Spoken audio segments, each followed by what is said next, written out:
La noche en que el alfa infectado me olió por primera vez, yo estaba debajo de un generador, cubierto de grasa, sangre vieja y polvo de yeso, tratando de devolverle la luz a un refugio que ya no merecía salvarse. Afuera, detrás de las rejas electrificadas, los infectados golpeaban como si la carne todavía les alcanzara, para recordar que alguna vez fueron humanos. Adentro, los vivos no eran mucho mejores. Yo me llamo Elías Rojas, Beta, 29 años, mecánico, soldador, remendador de chatarra, el tipo al que todos buscaban cuando se rompía una puerta, una tubería o un filtro de aire, y al que nadie defendía cuando faltaba comida, agua o dignidad. En el Refugio Sur había una regla sencilla. Todo lo que todavía funciona le pertenece al Consejo. Los motores, las armas, los filtros, y también las personas. Por eso, cuando los guardias arrastraron hasta el patio a un alfa capturado de la zona roja medio infectado, encadenado, con la piel marcada por venas negras y los ojos llenos de fiebre, todos pidieron que lo ejecutaran antes de que se transformara por completo. Todos, menos yo. No porque fuera bueno, no porque creyera en milagros, sino porque, cuando levantó la cabeza y aspiró el aire entre toda aquella podredumbre, me miró directo a los ojos y dijo mi nombre como si lo hubiera estado buscando desde antes del fin del mundo. El problema es que yo nunca lo había visto en mi vida. Y el problema peor fue que, después de pronunciar mi nombre, mató con los dientes al primer hombre que intentó tocarme. Parte 1. El Refugio Sur no salvaba personas. Las administraba. El fin del mundo no llegó con una explosión. No hubo un día glorioso en que todo se derrumbara de golpe. Primero fueron rumores sobre una fiebre rara en la frontera norte. Luego videos cortados de soldados disparando contra civiles en retenes sanitarios. Después, barrios enteros sin señal, sin suministros, sin salida. Y más tarde vino lo peor. La costumbre. La gente se acostumbró a ver cuerpos apilados, a oler cloro encima de sangre, a escuchar gritos detrás de puertas cerradas y seguir caminando, a llamar protocolo a cualquier cosa lo bastante cruel como para mantener viva a una mayoría. Yo sobreviví porque sabía reparar cosas. Antes del colapso tenía un taller en Ecatepec con mi hermano menor, Tomás. Arreglábamos motores viejos, motos destrozadas, camionetas que debían estar muertas pero seguían avanzando por pura terquedad. Tomás decía que los fierros se parecían a la gente pobre. Si los golpean toda la vida, aprenden a seguir funcionando chuecos. Él no llegó al refugio. Yo sí. El Refugio Sur se instaló en lo que antes había sido una preparatoria técnica cercada por muros de concreto, aulas convertidas en dormitorios, talleres en enfermería, la cancha techada en comedor comunal. Y arriba, en la antigua oficina de dirección, se había instalado el Consejo de Gestión. 3 hombres y una mujer que decidían cuánta agua valía una persona, cuántas calorías merecía una familia, y cuándo una vida se convertía en gasto innecesario. Yo dormía en un cuarto de herramientas detrás del área eléctrica. Prefería el olor a aceite quemado al olor de la gente. En un refugio, demasiada proximidad te enseña cosas que ya no puedes olvidar. ¿Quién roba? ¿Quién vende cuerpos por antibióticos? ¿Quién sonríe frente al consejo y luego le quita la ración a un niño? Los alfas habían perdido buena parte de sus viejos privilegios biológicos después del brote. La infección no respetaba jerarquías secundarias. Los omegas seguían siendo mercancía para algunos. Sí, pero ya no como en los cuentos románticos sucios que imaginaban los viejos. Ahora cualquier cuerpo fértil era un riesgo, una carga, una moneda o una excusa. ¿Y los betas? Bueno, nosotros seguíamos haciendo el trabajo de siempre. Mantener todo en pie mientras otros se repartían el poder. Mi valor estaba en mis manos. Si un ventilador fallaba, me llamaban. Si una puerta blindada se atascaba, me llamaban. Si el sistema de bombeo se apagaba, corrían a buscarme como si yo fuera santo patrono de las ruinas. Pero valor no significa respeto, solo utilidad. Por eso no me sorprendió cuando el jefe de seguridad, Braulio Ledesma, me despertó a patadas una madrugada. «Levántate», Rojas me dijo. «Trajeron algo del perímetro, y si se nos pudre el cableado por tu culpa, te echo a la zona roja con tus herramientas». Yo pensé que sería otra batería descargada, otra torreta dañada, otro cadáver atorado en la reja. No imaginaba que lo que habían traído era un hombre. Parte 2. El alfa de la zona roja. Lo tenían encadenado al poste central del patio de carga. Habían improvisado una especie de círculo de seguridad con reflectores y escopetas. Los guardias mantenían la distancia exacta de quien teme atacar y ser atacado al mismo tiempo. Las enfermeras no querían acercarse. Y el consejo, como siempre, observaba desde arriba, protegido por cristal reforzado y decisiones ajenas. Yo lo vi desde lejos y pensé primero que era demasiado grande para seguir vivo. Tenía el torso cubierto de mordidas cicatrizadas, heridas recientes y un vendaje sucio a la altura del costado. La ropa parecía arrancada de distintos cuerpos. Pantalón militar, botas de obrero, chamarra de cuero rota en un hombro. En la base del cuello le corrían venas oscuras, ese signo inequívoco de la infección avanzada.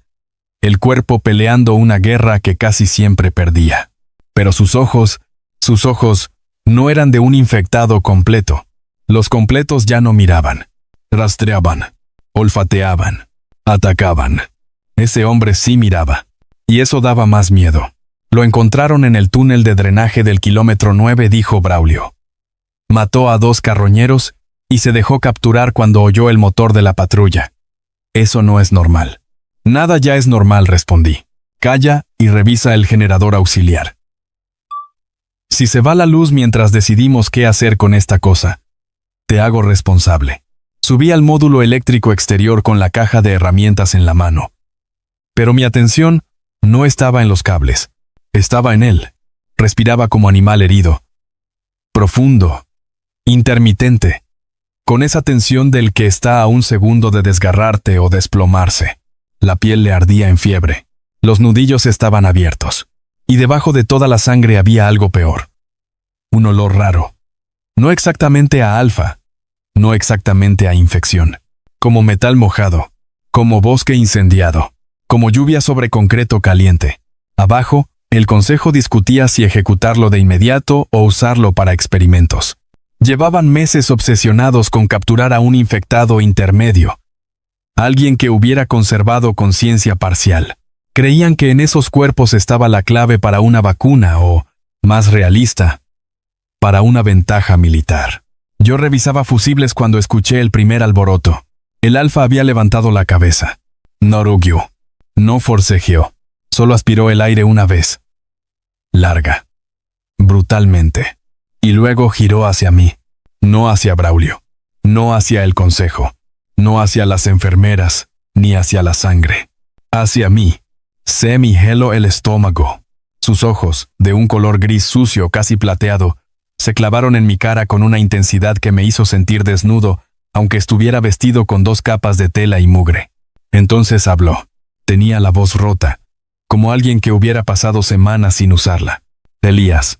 Todo el patio se quedó inmóvil. Braulio fue el primero en reaccionar. ¿Lo conoces?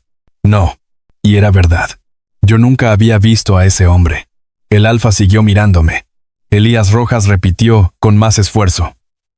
No dejes que te marquen. No entendí nada. Pero antes de que pudiera abrir la boca, uno de los guardias soltó una carcajada nerviosa y se acercó de más con la culata del rifle extendida. «Míralo. Ya está delirando», dijo. «Le voy a romper los dientes antes de que...» No terminó. El alfa se movió. No sé cómo explicar la velocidad sin que parezca mentira. Las cadenas estaban tensas. Su cuerpo estaba herido. La fiebre lo estaba consumiendo. Y aún así, en menos de un parpadeo, hundió el brazo entre el hierro. Atrapó al guardia por la muñeca. Tiró de él hacia adelante y le arrancó la garganta con los dientes. No fue una pelea. Fue una ejecución animal. La sangre salpicó el concreto. Las botas. Los reflectores. Las alarmas internas empezaron a sonar. Gritos. Disparos. Órdenes cruzadas.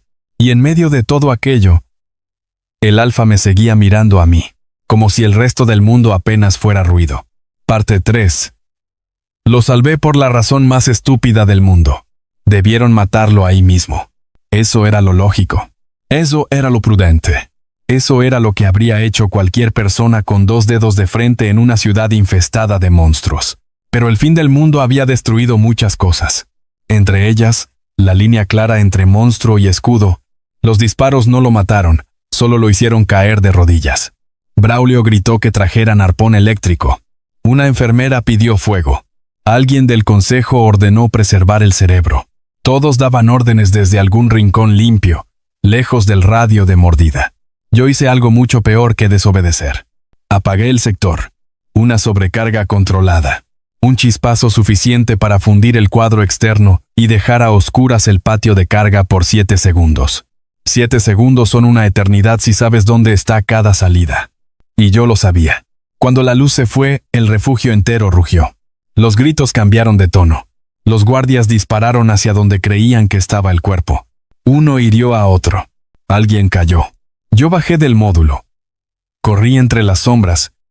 Corté la cadena secundaria con la radial portátil y le hablé al Alfa por primera vez. Si entiendes palabras, camina. Si no, me jodí por gusto. No contestó, pero caminó. Se tambaleó como una pared a punto de venirse abajo. Pesaba demasiado. El calor de su cuerpo me golpeó apenas lo rocé. Tenía el costado empapado y la respiración rota, pero sus piernas seguían obedeciendo a puro instinto.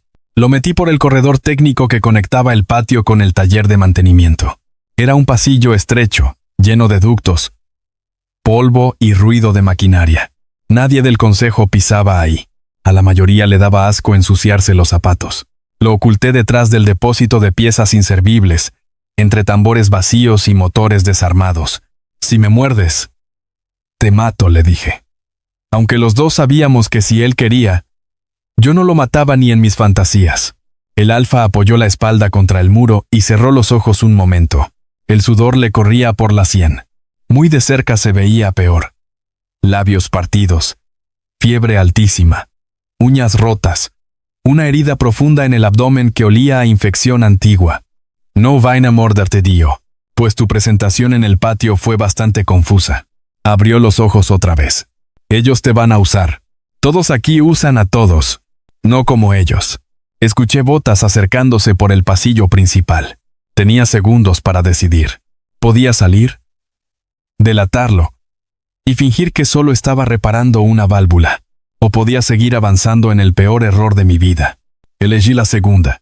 Arrastré un estante metálico frente al hueco donde lo había escondido. Apilé cajas encima y me limpié las manos con un trapo que ya estaba demasiado sucio para servir de algo. Luego salí al corredor justo cuando 2 guardias doblaban la esquina. ¿Viste hacia dónde se fue?, preguntó uno. Señalé hacia el norte del edificio. Escuché algo por los laboratorios viejos. Corrieron sin agradecer. Cuando el sonido de sus botas desapareció, me quedé inmóvil, respirando aceite, miedo y estupidez. No lo había salvado por compasión, ni porque creyera que era inocente. Lo había salvado porque, durante un segundo absurdo, cuando dijo mi nombre en medio del caos, sentí que alguien me había visto de verdad. Y en el fin del mundo, a veces, una necesidad tan miserable basta para condenarte. Parte 4. Su nombre era Ivo Salgado. Y ya me había conocido antes.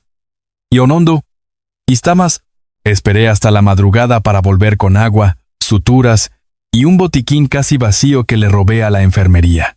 El refugio entero seguía alterado. Habían cerrado accesos, duplicado guardias y anunciado toque de queda interno. Braulio juró que quien escondiera a la anomalía alfa sería colgado en la reja exterior como ejemplo. Nada de eso me impidió abrir el hueco y meterme entre los restos de metal. El alfa seguía vivo, lo cual, francamente, era impresionante. Estaba sentado en el suelo, la cabeza recargada contra una transmisión desarmada, la mirada alerta a pesar del agotamiento. No dormía del todo. Los que sobreviven mucho tiempo afuera aprenden a no hacerlo. Le aventé una botella de agua. La atrapó sin esfuerzo. Si intentas algo raro, te dejo desangrarte, le dije. Llevas 3 horas diciéndote eso a ti mismo. Lo odié un poco por notar demasiado. Me agaché frente a su herida. El vendaje improvisado estaba podrido. La piel alrededor presentaba manchas oscuras, no del todo humanas. La infección iba por dentro, pero no al mismo ritmo que en los demás. Te vas a morir, Die. No hoy. Tu optimismo me conmueve. Le limpié la herida con alcohol. Apenas hizo un gesto. O tenía una tolerancia monstruosa al dolor, o el dolor ya no le importaba. ¿Cómo sabes mi nombre? Él tardó en responder. Porque te he buscado. Solté una risa seca. Claro. En medio del apocalipsis, un desconocido semi-infectado decide recorrer la ciudad solo para encontrar a un mecánico beta mal dormido. Te falta inventar que soy especial. No eres especial. Levanté la vista. Molesto. Ah. Gracias.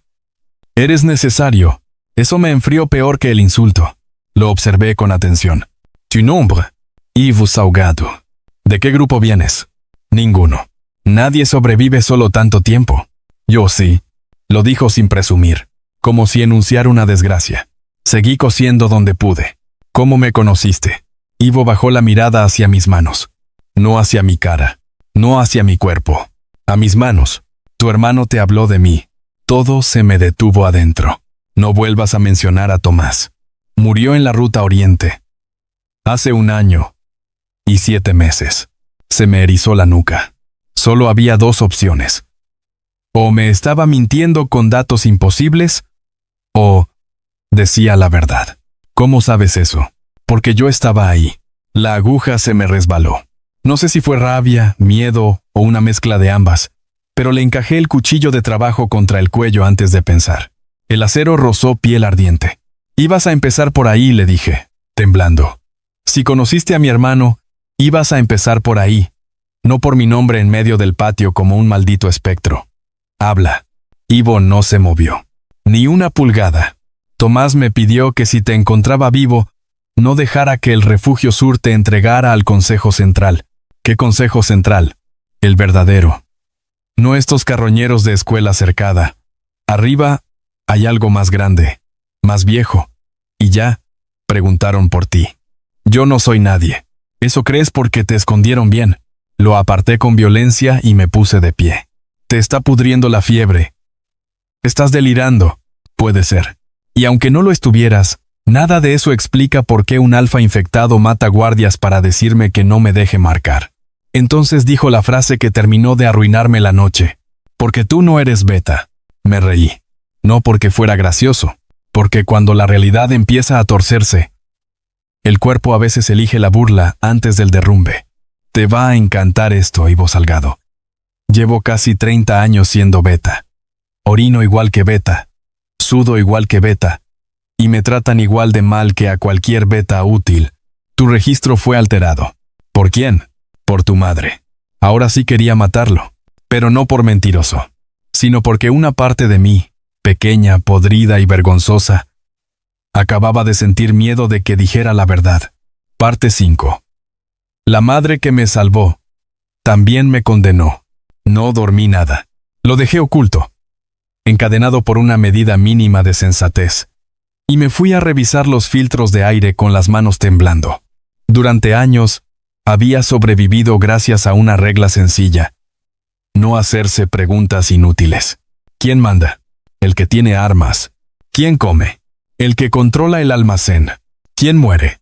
El que estorba. Las preguntas grandes mataban más rápido que la infección, pero aquella mañana no pude evitar recordar cosas que llevaban demasiado tiempo enterradas. Mi madre quemando documentos cuando yo tenía 6 años. Mi madre diciéndome que nunca dejara que ningún médico me sacara sangre si no estaba ella presente. Mi madre cambiando de colonia cada pocos meses antes del brote, como si alguien nos siguiera. Mi madre diciendo una vez, mientras pensaba que yo dormía, si descubren lo que es, lo van a partir entre laboratorios y jaulas. Yo creí que hablaba por miedo, por pobreza, por paranoia de mujer sola. Tal vez no. A mediodía, el consejo reunió a la población en el comedor. Braulio anunció que el infectado había escapado gracias a un saboteador interno y que, hasta nuevo aviso, todos quedaríamos sometidos a inspección biológica. Ese término cayó como piedra. Inspección biológica significaba sangre, olor, temperatura, respuesta hormonal, historial médico, revisión corporal. En teoría era para detectar contagio. En la práctica, también servía para clasificar personas, separar útiles de prescindibles y descubrir secretos que a algunos les costaban la vida. Me escaneó el miedo por dentro. Si Ivo mentía, la inspección solo sería otra humillación más. Pero si no mentía, una mano me sujetó del codo al salir del comedor. Era Nailea, la jefa de enfermería. Omega mayor, 40 y tantos. Rostro duro de quien ha visto demasiado y ya solo conserva el cansancio. «Tus manos están temblando», murmuró. No dormí. Nadie durmió. Escucha bien. Braulio recibió una orden por radio esta madrugada.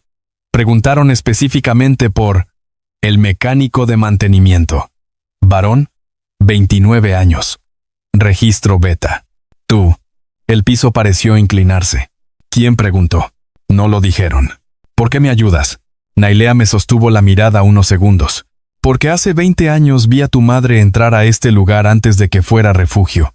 Venía con un niño flaco, cargando una mochila azul y una desesperación que olía más fuerte que cualquier feromona. Nunca olvidé esa cara. Se inclinó apenas. Si tienes un secreto, Elías, este es el último día en que puedes seguir fingiendo que no existe. No respondí. No sabía cómo. Volví al taller con un nudo en la garganta. Cerré la puerta y abrí el viejo baúl donde guardaba las pocas cosas que seguían siendo mías. Ropa, un desarmador de Tomás, un reloj muerto y, en el doble fondo que casi nunca tocaba, una bolsita plástica con papeles humedecidos por los años. Acta de nacimiento parcialmente quemada. Un carnet médico sin sellos oficiales. Una nota escrita por mi madre, con letra apretada. Si alguien pregunta por tu olor, di que los bloqueadores te enferman. Si alguien insiste en analizar tu sangre, huye. No discutas. No expliques. Huye. Me senté en el suelo. No sentí revelación. Sentí rabia. Rabia por el silencio. Rabia por la pobreza. Rabia por haber sobrevivido siempre como quien se arrastra debajo de un mueble para que nadie lo vea. Y más rabia todavía porque el único hombre que parecía conocer esa verdad era un alfa medio infectado escondido entre motores rotos. Parte 6. Afuera los monstruos tenían hambre. Adentro tenían credenciales. Esa noche bajé al escondite con comida enlatada, un mapa del refugio y la decisión de largarme antes del amanecer. Ivo estaba despierto. Van a revisarnos a todos, le dije. Si de verdad sabes algo, habla ahora o te dejo aquí. Tomó el mapa. Lo miró apenas y lo dejó a un lado. No puedes salir por el portón principal. Braulio lo cerrará cuando empiecen las revisiones. El túnel de drenaje del este sigue abierto. ¿Cómo lo sabes? Entré por ahí. Conveniente. Ivo sostuvo mi mirada. Tu madre trabajó para el programa Aurora. Yo me quedé quieto. No sé qué hice. Un proyecto previo al colapso. Manipulación genética. Compatibilidades secundarias extremas. Resistencia inmune. Querían fabricar cuerpos capaces de soportar el brote cuando todavía creían que podrían controlarlo. Señaló sus propias venas oscuras. A algunos nos convirtieron en pruebas de campo. A otros intentaron esconderlos. ¿Y yo qué soy según tu teoría? Un resultado que no debió salir del laboratorio. Me reí otra vez. Más bajo. Siempre supe que era feo, pero producto del laboratorio ya me parece excesivo. No eres feo. No estaba pescando cumplidos. Lo sé. Había algo insoportable en él. No hablaba como quien intenta seducir, consolar o impresionar. Hablaba como si cada frase le costara demasiado para desperdiciarla. Y eso, en un mundo saturado de mentiras útiles, resultaba peligrosamente convincente. Dices que mi hermano te habló de mí. ¿Dónde lo conociste? Ivo tardó. En un convoy. Lo rescataron unos transportistas independientes después de un ataque cerca de Chalco. Yo iba con ellos.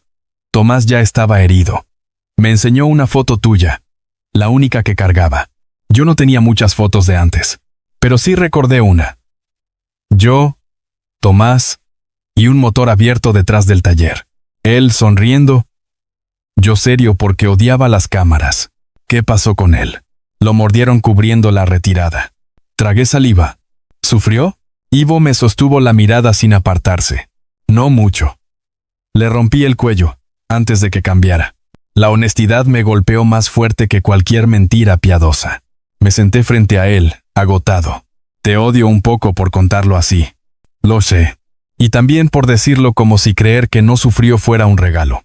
No sé dar otro tipo de regalos. Solté aire por la nariz. Casi una risa. Casi. ¿Afuera? La alarma del tercer muro sonó 2 veces. Ataque menor. Nada nuevo. Si salimos, dije. ¿A dónde? A la planta norte. ¿Existe? Sí. Ahí guardan archivos del programa Aurora. Si quieres respuestas, están ahí. ¿Y si no quiero respuestas? Entonces Ivo dijo algo que me persiguió durante mucho tiempo. Da igual. Ellos sí te quieren a ti. No hizo falta preguntar quiénes eran ellos. En el fin del mundo, siempre hay alguien más arriba, más lejos, más limpio, tomando decisiones sobre la carne de otros. ¿Por qué me ayudas?, pregunté al fin. Él inclinó la cabeza apenas. Porque me lo pidió tu hermano. Yo iba a responder algo sarcástico, algo útil, algo que no me dejara desnudo por dentro. Pero antes de lograrlo, escuchamos pasos. No pasos casuales. Demasiados. Ordenados. Armados. Braulio había encontrado el taller. Parte 7. Cuando todo se rompió, él eligió romperse primero. No tuvimos tiempo para planear. La puerta metálica vibró con el primer golpe de ariete. Luego vino la voz de Braulio. «Rojas. Abre ahora, y quizás solo te cortemos una mano por traición». Yo miré a Ivo. Él ya estaba de pie. Inestable, sí. Herido. También. Pero erguido como si el cuerpo solo fuera una mala excusa para contener algo más violento. «No vas a pelear así», le dije. «No voy a dejar que te lleven. No te he pedido eso. No necesito que lo pidas». Aquella frase me irritó tanto como me estremeció. El segundo golpe dobló la bisagra superior. Corrí hacia el panel lateral del taller. Desmonté la tapa y crucé 2 líneas de alimentación. Si el sistema todavía obedecía, abriría la compuerta de residuos del piso inferior durante 12 segundos. Suficiente para una salida miserable. Por ahí dije, señalando la rejilla del conducto. «Tú primero. No seas cliché». La puerta estalló. Entraron 4 guardias delante, 2 detrás, todos con máscaras y rifles cortos. Braulio venía al centro, oliendo a pólvora, sudor agrio y ambición. «Mira», nada más sonrió. El mecánico nos salió coleccionista de monstruos. No llegué a contestar. Ivo se lanzó. La pelea fue fea. No heroica. No elegante. Fea. Uno aprende a desconfiar de las escenas demasiado limpias. La violencia real resbala. Falla. Cruje. Se atraganta. Y aún así, en ese caos sucio, Ivo se movía con una eficiencia brutal. No como bestia sin mente. Como alguien entrenado para terminar conflictos rápido, aunque el precio fuera dejar pedazos de sí mismo en el proceso. Le arrancó el rifle a un guardia y le rompió el codo al segundo. Recibió una descarga eléctrica en el hombro y siguió avanzando. Lo vi morder, sí. Pero no como los infectados completos. Mordía para incapacitar. Para abrir espacio. Para llegar a mí. Yo no me quedé quieto. Le estampé una llave inglesa en la sien a un tipo que intentó sujetarme por la espalda. Tiré aceite al piso. Pateé una rodilla. No soy guerrero, pero llevo años reparando maquinaria con piezas oxidadas. Sabes exactamente dónde golpear para que algo deje de funcionar. Braulio disparó. La bala iba hacia mí. Ivo se metió en medio. El impacto le entró por debajo de la clavícula. Su cuerpo se arqueó apenas. Luego lo embistió contra el banco de trabajo y le estampó la cara 1, 2, 3 veces contra el metal hasta que los dientes de Braulio sonaron como tornillos cayendo al suelo. Yo me quedé helado solo un instante. Luego corrí a la rejilla ya abierta. Ivo. Ahora. Él se volvió hacia mí. La camisa empapada de sangre nueva. Los ojos demasiado brillantes. Por un segundo pensé que la infección había ganado, pero no. Se acercó, me agarró del brazo y me empujó primero al conducto. Eso me enfureció. Te dije que no fueras cliché, y aún así me dejé arrastrar. Caímos por el ducto de residuos hasta el nivel inferior. Entre agua negra, grasa y restos de yeso. Mientras arriba seguían los gritos, los disparos y las alarmas. Al tocar fondo, Ivo soltó una bocanada de aire y se apoyó un segundo contra el muro. La sangre le bajaba por el pecho. «No me veas así», dijo. «¿Así cómo?» «Como si fueras a empezar a importarme en el peor momento». Yo quise responder algo cruel. «No pude. porque en medio del hedor del drenaje, del metal podrido y del miedo, me di cuenta de que ya era demasiado tarde para fingir que aquel hombre no me importaba nada. Parte 8. El túnel. La fiebre y la verdad que ya no podía devolver. El túnel del este era un intestino de concreto bajo la ciudad muerta. Oscuro, húmedo, lleno de ecos. A veces se escuchaban arriba los pasos de hordas errantes. A veces, el derrumbe lejano de algún edificio vencido por el tiempo. Nos movimos durante horas con una linterna casi vacía, y la certeza de que, si el refugio mandaba patrullas al perímetro, seríamos presas fáciles. Ivo empeoraba. La bala no había salido. La fiebre se le disparó más allá de lo humano. 2 veces tuve que empujarlo contra la pared para evitar que se desplomara. A la tercera, se dejó caer solo. «Saca el proyectil», murmuró. «Aquí, en un túnel inmundo, sin anestesia». ¡Qué panorama tan romántico! Nunca he sido romántico. Gracias a Dios. Lo acomodé bajo una tubería seca. Calenté el cuchillo con un encendedor y una tira de alcohol, y trabajé. Se aferró a un borde de concreto hasta dejar los nudillos blancos. No gritó. Solo respiró como si cada inhalación le costara una traición. Cuando por fin saqué la bala con unas pinzas y presioné el sangrado, él abrió los ojos y me encontró mirándolo. «¿Qué?», dijo. «Sigo tratando de decidir si eres un milagro, una pesadilla o una muy mala idea. Puedes elegir las 3». Vendé la herida con tiras de una playera vieja. El silencio posterior se volvió raro, más íntimo de lo que me gustaba. «¿Si yo no soy Beta? Entonces, ¿qué soy?», pregunté al fin. Ivo se pasó una mano por la cara. Agotado. No del todo Omega. No del todo Beta. Algo diseñado para no ser detectable bajo protocolos comunes. Alta compatibilidad. Respuesta feromonal atípica. Resistencia parcial a marcaje forzado. Hablas como expediente. Porque así te nombraron antes de nacer. Se me revolvió el estómago. No quiero ser eso. No tienes que quererlo para serlo. Me quedé en silencio. Luego pregunté lo que en realidad importaba. ¿Tú qué eres? Ivo apoyó la cabeza atrás. Un alfa de contención. Creado para operar en zonas infectadas sin perder conciencia inmediata. Los de mi grupo debíamos capturar, custodiar o eliminar activos del programa Aurora. ¿Activos? ¡Qué palabra tan miserable! Lo sé. ¿Y viniste por mí para capturarme? Él tardó demasiado. Demasiado. Yo me puse de pie de golpe. Contesta. Al principio. Sí. No recuerdo haberle pegado tan fuerte a nadie como a él en ese instante. Ni siquiera a Braulio. Mi puño le abrió el labio. Vete al Zarayo. Ivo no se defendió. Te encontré tarde. Para entonces Tomás ya había muerto y el programa ya se había fracturado. La mayoría de quienes daban órdenes estaban muertos, escondidos o vendiéndose entre facciones. Eso no borra nada. No intento borrarlo. Entonces, ¿por qué me ayudas ahora? Me miró con una honestidad tan cansada que casi dolía. Porque te vi en la foto de Tomás. Porque luego te vi a ti. Porque el trabajo cambió cuando dejaste de parecerme un archivo y empezaste a parecerme una persona. Yo me reí con amargura. ¡Qué detalle tan noble! No dije noble. Dije irreversible. Y ahí estaba lo peor. Le creí. No porque fuera alfa. No por ningún instinto ridículo de destino. Le creí porque en ese mundo podrido, la culpa sincera tenía un olor inconfundible. Me dejé caer frente a él otra vez. Si intentas marcarme, te corto la garganta mientras duermes. No voy a marcarte. Ni aunque puedas, ni aunque me lo ruegues. Lo fulminé con la mirada. Él, por primera vez desde que lo conocí, sonrió apenas. Fue una sonrisa mínima, rota, casi fantasmal. Y por alguna razón absurda, eso me asustó más que verlo morder. Parte 9, la planta norte. Y el precio de saber. Llegamos a la planta norte 2 días después. Era una instalación semienterrada en la zona industrial, oculta detrás de naves incendiadas y patios de contenedores volcados. Desde fuera parecía abandonada. Desde dentro, todavía funcionaba. No con luz total, no con limpieza, no con orden, pero funcionaba.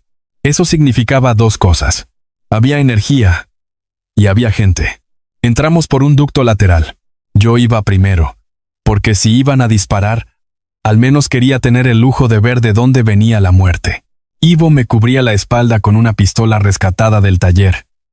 Y ese silencio suyo que siempre parecía estar calculando bajas. Encontramos laboratorios desmantelados, incubadoras vacías, archivos quemados a medias y vitrinas con identificaciones arrancadas. En un pasillo subterráneo hallamos la primera prueba de que aquello no estaba abandonado. Un cuerpo reciente, uniforme táctico, garganta abierta, insignia sin nombre.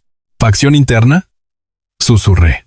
«Oh, limpieza de testigos», respondió Ivo.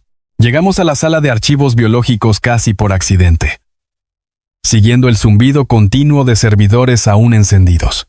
Allí fue donde se terminó de caer lo poco que me quedaba de infancia. Los expedientes seguían organizados por código, no por nombre, series alfanuméricas, compatibilidades, respuestas inmunes, protocolos de vínculo, tasas de supervivencia. Ivo encontró el mío antes que yo. AR-17, variante de encubrimiento.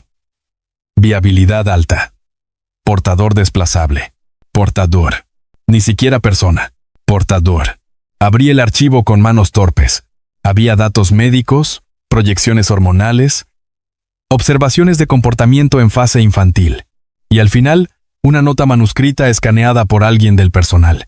La técnica roja sustrajo al sujeto aprovechando la cuarentena parcial del sector C. Se presume ayuda externa.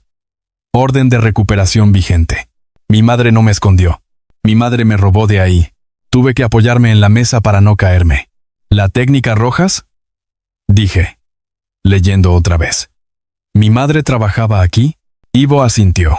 Era bioquímica. Una de las pocas que se negaron a seguir con las fases de crianza programada. Yo no sabía si llorar, vomitar o romper todo. Elegí la tercera. Barrí carpetas, pantallas, bandejas, todo.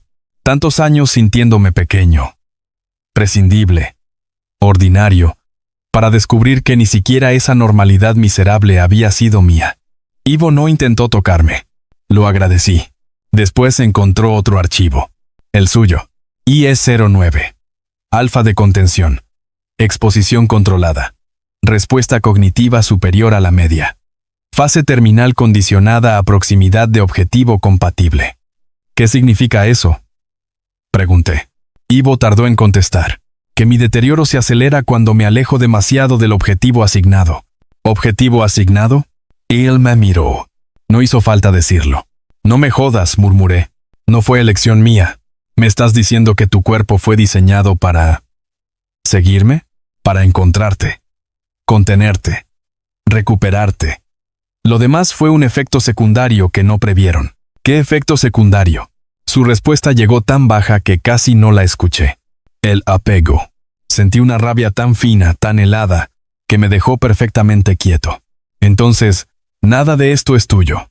Mi cuerpo no lo eligió. Yo sí. Yo...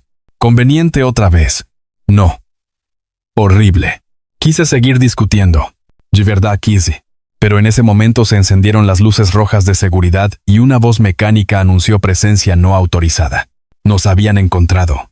La pelea final en Planta Norte no fue por salvar al mundo. Fue por salir con algo de verdad antes de que la verdad volviera a enterrarse. Había una facción residual del programa operando desde los niveles inferiores, usando sobrevivientes como material de prueba para prolongar la inmunidad parcial.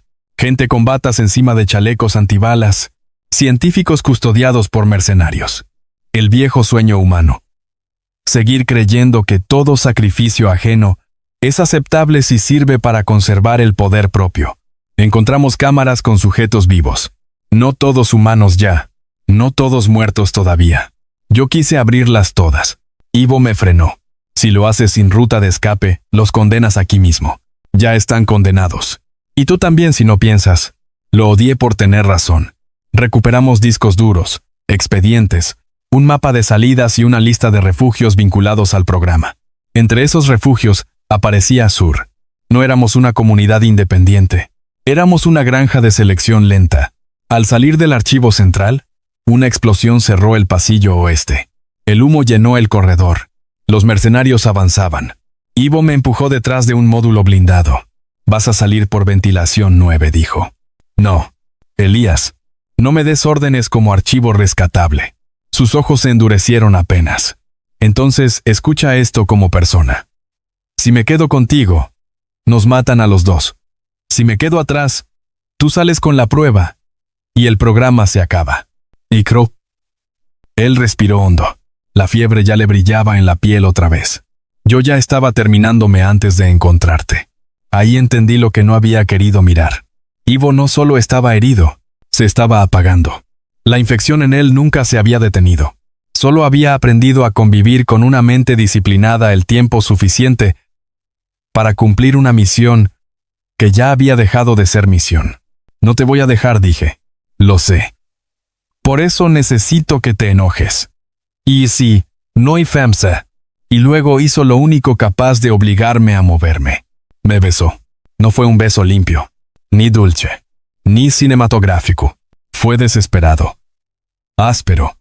Cargado de sangre seca, humo, y algo más profundo que deseo.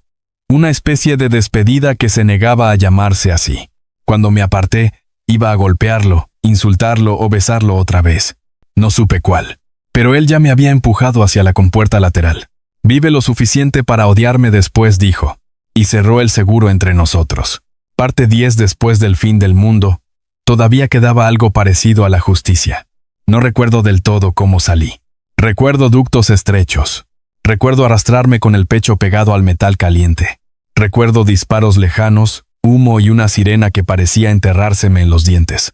Recuerdo abrazar los discos duros como si fueran un animal pequeño que todavía pudiera morirse si lo soltaba. Desperté 2 días después en una estación de metro reconvertida en campamento móvil. Me atendió una brigada independiente llamada Las Orquídeas Negras. No eran santas. Nadie lo era ya. Pero tenían una diferencia importante. Odiaban más a los sistemas de control que a los infectados. Y eso, en ese momento, las convertía en aliadas. Entre fiebre, cansancio y rabia, les conté todo. Lo de Aurora, lo de los refugios conectados, lo de las cámaras, lo de los archivos de crianza, lo de la selección de cuerpos útiles. La información corrió como gasolina sobre brasa. No existía un gobierno real que pudiera caer. No había tribunales ni conferencias de prensa. Pero sí había redes de radio, comunidades armadas, células médicas, convoyes autónomos y docenas de refugios hartos de entregar gente a cambio de suministros. A veces la justicia no llega en forma de ley. A veces llega como coordinación del resentimiento. En menos de 3 semanas, 3 instalaciones vinculadas a Aurora ardieron. 5 refugios expulsaron a sus consejos locales. Braulio murió colgado de su propio muro cuando intentó negociar con una facción que ya no necesitaba perros flacos. El refugio sur cayó sin gloria. Nailea sobrevivió. Rescató a 42 personas antes de abandonar el lugar. Tiempo después me dijo que mi madre habría disfrutado ver aquel edificio arder. Yo no sabía si disfrutar era la palabra. Las orquídeas intentaron convencerme de quedarme con ellas. Necesitaban mecánicos. Siempre hacen falta. Pero yo tenía otra deuda. Volví a Planta Norte con un equipo de recuperación un mes después. No por esperanza. Por terquedad. Encontramos ruinas. Cámaras vacías. Cadáveres. Servidores fundidos. Y rastros de una retirada apresurada. En el corredor oeste, donde me había separado de él, hallé sangre, casquillos, tejido quemado, y una marca enorme de garras sobre el concreto, como si alguien hubiera decidido morir peleando en una forma que ya no cabía del todo en lo humano. No encontramos cuerpo, ni vivo, ni muerto, solo una cosa. En una sala contigua, sobre una mesa metálica, había un pequeño objeto envuelto en tela sucia. El desarmador de Tomás. El mío no, el de él, el que yo había dejado en el taller. Dentro del baúl, junto al desarmador, una nota escrita con letra torpe, seguramente en plena fiebre. No dejé que te marcaran. Eso fue todo. Nada de juramentos eternos. Nada de promesas ridículas. Nada de te esperaré. Solo eso. No dejé que te marcaran. Y lo peor fue que entendí exactamente lo que quería decir. No solo hablaba del cuerpo. Hablaba de no dejar que el programa me nombrara. Que el refugio me administrara. Que la sangre ajena decidiera quién era yo. Un año después, la ciudad seguía rota, pero menos ciega. Yo ya no vivía escondido en cuartos de herramientas. Me movía entre asentamientos reparando sistemas eléctricos, blindajes, filtros y motores a cambio de comida, piezas o favores. A veces también ayudaba a detectar instalaciones antiguas del programa. Nadie me llamaba archivo. Nadie me llamaba variante. La mayoría solo me decía Elías, el de los generadores. Y, para mi sorpresa, eso empezaba a bastarme. Todavía no sé con exactitud qué soy. No en términos biológicos. No en la clasificación rota que el viejo mundo adoraba ponerle a la gente. Tal vez beta alterado. Tal vez omega encubierto. Tal vez otra cosa. Ya no importa tanto. Lo que importa es que, cuando los muros cayeron, no me convertí en propiedad de nadie. Y a veces, en los perímetros más lejanos, los vigías cuentan que hay una criatura enorme moviéndose entre edificios vencidos, matando infectados completos, destrozando carroñeros y desapareciendo antes del amanecer. Algunos dicen que es un monstruo, otros, que es un guardián. Yo no digo nada. Solo dejo, de vez en cuando, una batería cargada, vendas limpias o latas cerradas cerca de las rutas del este. Y siempre, cuando me alejo de esas ofrendas ridículas, siento en la nuca la extraña certeza de que alguien sigue vivo lo suficiente para no acercarse, y lo bastante humano para entender por qué regresé. Epílogo no era amor limpio, era supervivencia con nombre. Si alguien te contara esta historia mal, diría que un alfa infectado encontró a su destino entre las ruinas y lo protegió del mundo. Sonaría bonito. Mentira uchu. Basura romántica para gente que nunca ha tenido que dormir con un cuchillo bajo la almohada. La verdad es más fea. La verdad es que él fue creado para encontrarme. Y yo fui creado para no pertenecerme. La verdad es que el mundo se acabó antes de que cualquiera de los dos pudiera elegir una vida decente. La verdad es que, aún así, en algún punto entre la sangre, los túneles, los archivos y el humo, elegimos algo. No ser jaula, no ser cadena, no ser el nombre que otros nos habían puesto. Si eso se parece al amor, bien. Si no, también. En el fin del mundo, a veces la forma más honesta de querer a alguien es impedir que lo conviertan en cosa.